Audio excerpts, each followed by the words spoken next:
So, have you ever told yourself, I'll just scroll on my phone for 5 minutes and then get back to work?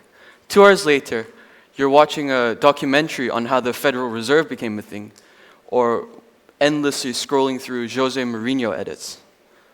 Then you realize you have a task to complete. You start to feel bad, you start to panic, you start to feel uneasy, and you start to feel even worse about the task you have to complete. We call this procrastination. We all do it sometimes. We treat it like it's something small or insignificant, but it really isn't. We say we just procrastinate like it's a personality trait or a quirk, but again, it isn't just that. Did you know that procrastination isn't just about laziness or poor time management, but it's also about poor emotion management?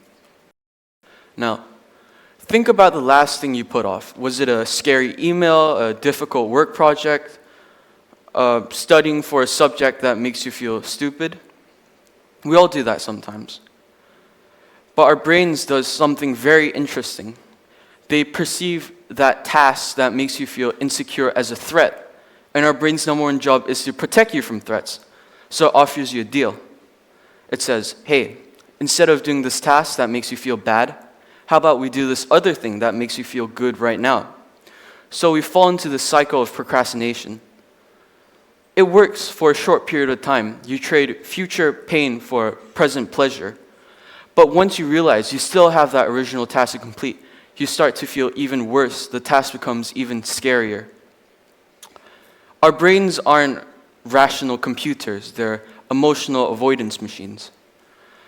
Dr. Foucault Sirois, who studies health and social psychology at the University of Durham, have found that at the heart of this problem is a lack of self-compassion. The people who procrastinate the most are often the hardest on themselves. They're perfectionists, scared of failing or not meeting their high standards, so they'd rather just not do the task at all. It's not that they don't care, it's that they care too much. So we've all downloaded time management apps, created detailed schedules and timetables in attempts to discipline our way out of this problem. But you can't logic your way out of an emotional response.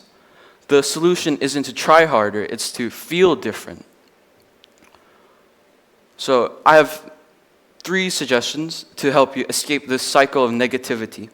So first, you forget about the past. What happened is in the past. You can't go back and change it or do or undo something.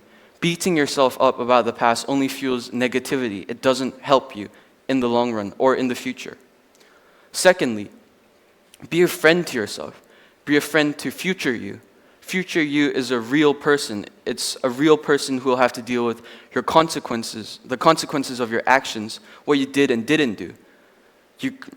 So think about him the next time you plan on doing or not doing something.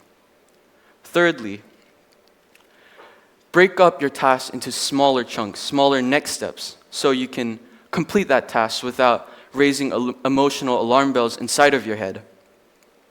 So it'll become very helpful for you. So the next time you feel the urge to procrastinate, don't ask yourself, why am I so lazy? Ask yourself, why am I feeling this way? Why do I think this way? Maybe it'll help you see into yourself, see why you feel this way, instead of procrastinating again. And maybe it'll finally help you be free from this cycle of procrastination.